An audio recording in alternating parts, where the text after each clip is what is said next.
with a review on the Fujifilm X-T4, and more to the point, I'm going to be talking about whether this camera is worth buying in 2021 and also how it compares against the cheaper models, and also discussing how and why I brought and used this camera. I've used the X-T4 to do work for Fujifilm, for Columbia, for Adobe just in the last 12 months among a couple of other brands. So I've used it quite a bit and mostly for professional work. So this review is going to be kind of geared towards that, geared towards video and using the X-T4 as your main professional camera. So let's get straight into the review and kick things off by talking about the main question of this episode. Is the Fujifilm X-T4 worth buying in 2021? So I'm filming this episode on May the 1st, and in my opinion, the X-T4 is worth buying, and that's for a number of reasons. Firstly, from what I hear, Fujifilm won't be releasing another X series camera for the rest of 2021, and secondly, they're not going to be releasing an X-T5 until they can secure a new sensor, because they want to make sure that it's a significant upgrade on the X-T4. So more than likely, we won't see the Fujifilm X-T5 until mid-2022. There is a rumored X-H2 coming out in early 2022, which will be more of a video focused camera, and that should have the new sensor included as well. So there's going to be plenty of time, probably at least a year, before Fujifilm bring out a new version of the X-T4. And since this camera is around a year old, there's constantly new promotions and deals coming out for the X-T4. So next up, let's talk about how the Fujifilm X-T4 performs as a video camera. So Fujifilm's main upgrade with this camera body was the fact that they included IBIS, in-body stabilization, inside the camera body, and that's what sets it above the X-T3. And to be honest, it kind of renders the Fujifilm X-H1 obsolete. As for the IBIS in the X-T4, it is good. So if you're doing static shots, so for example, if you're filming a documentary, or you're just panning on a product while standing still, or just doing some general static shots in the city, then the IBIS in the X-T4 is perfectly good, and it will eliminate all those kind of micro jitters and micro shakes you get if you do film the same scene with an unstabilized camera like the X-T3. That said, this isn't a gimbal, so especially if you're using this for commercial work, you won't be able to get away with walking with this camera and trying to keep it steady. The IBIS inside just isn't powerful enough to stabilize those kind of movements and those kind of shots. So does it eliminate the need for a gimbal? Unfortunately not. But having a camera which you can hold in your hand and still get stable footage out of it, that's pretty good, unless you need that really smooth gimbal type footage. But to be honest, in all the commercial work I've done, I very rarely needed to have that super smooth gimbal look. And also, I'm not a massive fan of that really smooth look. I do prefer having some shake. I think it makes the scenes look a little bit more natural and real, but that's just my opinion.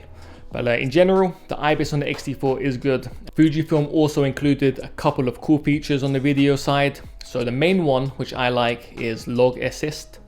So when you're filming with F-Log on Fujifilm, if you look at the back of the screen, or if you're using an external monitor, you just see that washed out log image. So if you're on a shoot, it can sometimes be quite difficult to show clients the type of video they're going to receive when all they see is a washed out image. So with log assist, Fujifilm shows the 709 color version of the image, and it just makes it a lot easier, one, to judge the scene yourself, and secondly, it helps show clients the type of footage they are going to receive at the end. Another really cool feature Fujifilm included on the X-T4 is the dial to switch between photo mode and video mode.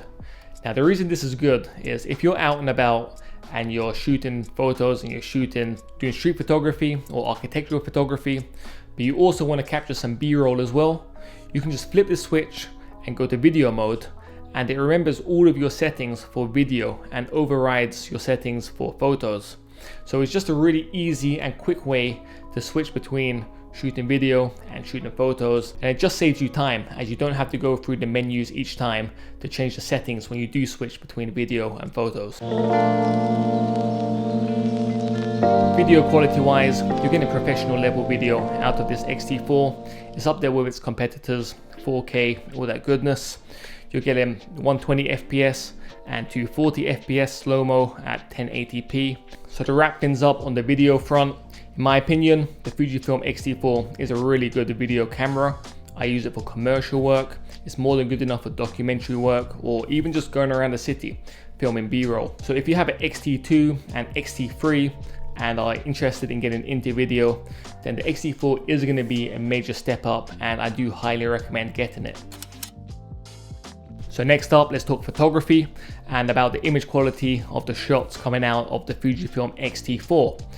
Now in my opinion, and I still use the Fujifilm X-T3 and the X Pro 2, there really isn't much of a difference in image quality between any of those cameras. The X-T4 has a little more dynamic range and the autofocusing is much better as well. But when we're purely talking about image quality, there really isn't much of a difference. And in my opinion, if you are primarily taking photos and you're not really into video, I'd recommend that you save some money, get one of the older Fujifilm bodies and put the money into a lens instead of buying the more expensive X-T4. In general, when it comes to spending money on camera gear, I always recommend spending the money on lenses over camera bodies. And that's because camera bodies constantly change and they lose value really quickly, whereas lenses change very rarely and they don't really lose their value. So most of the lenses I brought, I can pretty much sell them for the price I brought them for. And it's even better if you get them on a Fujifilm promotion, because then you're pretty much making profit when you buy it. So yeah, image quality wise, the Fujifilm X-T4 is great, as are all Fujifilm cameras, but it's not really a big step up from the X-T3 or the X Pro 2. As for holding this camera and how it feels in the hand, it's a little more heavier than the X-T3, but only slightly, but it is much easier to hold.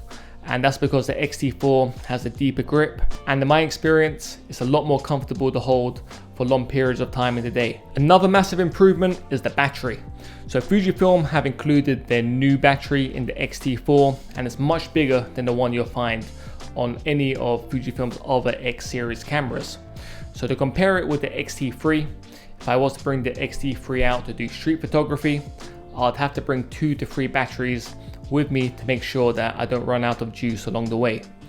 Whereas if I'm doing video work, I'd have to bring the battery pack for the X-T3, or I'd have to plug it into the mains in order to not run out of battery while I'm filming something. So the X-T4's battery is a major upgrade. If I'm doing street photography, 1 battery is more than enough. And even if I'm filming 4K, like filming these YouTube episodes, 1 battery is more than enough for 1 to 2 hours of recording. Next up is the fully articulating screen. So this is very different from the screen on the Fujifilm X-T3. The screen on the X-T4 flips out fully. You can spin it around, so if you're vlogging or you're filming YouTube episodes, it's a massive help. Whereas on the X-T3, it just flips up from the bottom. Funny enough, the screen on the X-T3 is actually better for street photography. So if you're shooting from the hip, you can just pull the screen up from the bottom and look downwards and see what you're doing. Whereas on the X-T4, in order to do that, you need to flip the screen out to the side and tilt it upwards. It makes the camera really noticeable and bulky, so when I'm doing street photography with the X-T4, I don't really use it. That said, when it comes to video work, that articulating screen is really helpful, and it's even more helpful when you're filming YouTube episodes like this, as I can spin the whole screen around and see exactly how I'm framed up. Whereas with the X-T3, I always had to film a short clip, go to the back of the camera and see how it looked before I started recording an episode. So the articulating screen is good for video and also saves time when it comes to vlogging or doing YouTube episodes like this. So the autofocus is another area where Fujifilm has made some major upgrades to the X-T4 over the X-T3. So even with the latest upgrades to the X-T3, the autofocusing on the X-T4 is a lot better. So it's especially when it comes to tracking subjects in video, so fast moving subjects moving across the frame or moving towards the frame. The X-T4 does a much better job at tracking those subjects. So there's a couple of things I don't like on the X-T4, and they were actually done better on the X-T3. The main one is the doors to the ports. So I don't know what these things are called, if they're flaps or they're rubber doors, but you can't take them off. And it becomes really annoying when you've got a small rig cage on or you're doing video work with lots of cables to have these doors flapping about which you cannot remove. It's a bit of a strange one because the door for the memory card can be removed and it's the same type of doors you find on the X-T3, whereas the doors for the HDMI port, the USB and the headphone jack are these kind of rubber flaps, and you can't take them off. Secondly, there's no headphone jack. Now this is another strange one because the X-T3 did have a headphone jack, but the X-T4 doesn't. Now Fujifilm does give you a small USB dongle to plug in, and you can plug your headphone into that. But when you're traveling around, it's just one more thing to remember, and it's a really small wire that can easily get lost as well.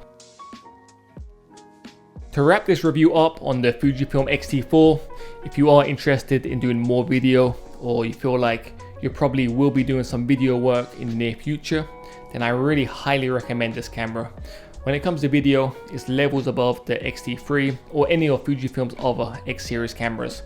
If you are into photography and you're not really into shooting film, then I'd say save your money and get the X-T3 or the X Pro 2 or the X Pro 3 instead. The X-T4 is a great all-round camera. It's great for photography, it's great for video. You can use it for sports, fashion, product photography, documentary work, even making short films. You can pretty much do everything with this one camera body, which is why I recommend it. And yeah, if you can get it for a good deal, even better. But as I said earlier, if you are into video work and you're already on the Fujifilm system, then the X-T4 is going to be a major upgrade. I'm also using the Fujifilm X-T4 for a commercial project at the moment, for a camera brand I can't name and a camera I can't name, but you don't have to be Sherlock Holmes to work out which camera brand I'll be working for and which camera is coming out, but that's as much as I can say on that subject. Those of you already subscribed will probably notice that the studio setup has changed a bit. I'm experimenting with a couple of new looks, so we're going to see how that goes, but I'm eager to hear your thoughts on it, so drop those down below in the comments. But I'm also thinking of getting some sort of audio or mic boom pole, so I can have the mic up above and I won't have to hold it in my hand throughout the whole episode. If you do have an X-T4 or you're thinking of getting an X-T4 and have any questions at all, just drop them in the comments down below and I'll make sure to get back to you. Huge thanks for watching this, and I'll catch you in the next one.